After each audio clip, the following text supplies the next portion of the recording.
আসসালামু আলাইকুম, hello everyone, welcome back to my another new blog. এই গরমে একটু ম্যাঙ্গো জুস খাইলে কেমন লাগে, চলেন কাঁচা আমের জুস করি। তো চোখের পলকে আমটা আমি কেটে নিলাম, তো একটু ঢং করলাম আর কি। আমটা কেটে নিলাম, একটা আমের আমি এরকম ছোট ছোট টুকরো করে নিয়েছি। আর কি কি ইনগ্রিডিয়েন্টস লাগতেছে চলেন আমি দেখাই।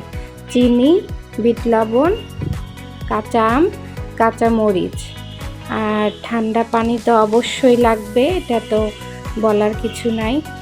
আর তার সাথে আর একটা টুইস্ট লাগবে, সেটা দিলে আপনাদের এটা ম্যাঙ্গো মজিটো হয়ে যাবে, খুবই টেস্টি হয়। তো 20 টাকা খরচ করলেই এই আমের জুসটা খুব সহজে ঘরে বানিয়ে নেওয়া যায়, যেটা আমরা রেস্টুরেন্টে অনেক টাকা দিয়ে কিনি। এটা হচ্ছে ম্যাঙ্গো মজিটোর সাথে আমি এই মিন্ট স্প্রাইটটা দিয়ে দিব। 250 মিলি এই মিন্ট স্প্রাইটটা আপনারা যে কোনো বেকারির দোকানে পেয়ে যাবেন বা কনফেকশনারির দোকানগুলোতে পেয়ে যাবেন।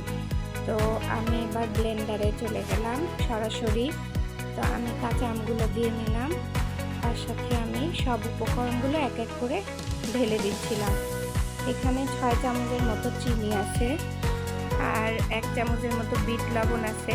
তো আমি অল্প কিছু রেখে দিয়ে দিব। আর চিনিটা আমের টক মিষ্টির ওপর নির্ভর করে, আমার আমটা অনেক বেশি টক ছিল। তার সাথে আমি একটা কাঁচামরিচের অল্প একটু অংশ কেটে বাদবাকিটা দিয়ে দিলাম, আর ঠান্ডা পানি দিয়ে দিলাম। এবার আমি অল্প একটু ঠান্ডা পানি দিয়ে দিলাম, প্রথমে ব্লেন্ড করে নিব। তো কিছুক্ষণ ব্লেন্ড করে নেওয়ার পরে আমি আবার পানি বেশি করে দিয়ে দিব। 2-3 মিনিট ব্লেন্ড করে নিতে হবে, যেন আমের অংশগুলো একদম মিহি হয়ে যায়। তারপর সেকে নিলেই তৈরি হয়ে যাবে, তার সাথে আর কিছু উপকরণ অ্যাড করলেই তৈরি হয়ে যাবে ম্যাঙ্গো মজিটো, যেটা অবশ্যই আমাদের রেস্টুরেন্টে কিনতে গেলে 200 টাকা গ্লাস নেয়। তো বাসায় যদি 20 টাকা খরচ করে অল্প কিছু উপকরণ ঘরে থাকে যেগুলো, সেটা দিয়ে বানিয়ে ফেলা যায়, এই গরমে আসলে মন্দ হয় না। কাঁচা আমের তো অনেকের গাছও আছে, অবশ্য আমারটা আজকে বাজার থেকে কিনে নিয়ে আসছে।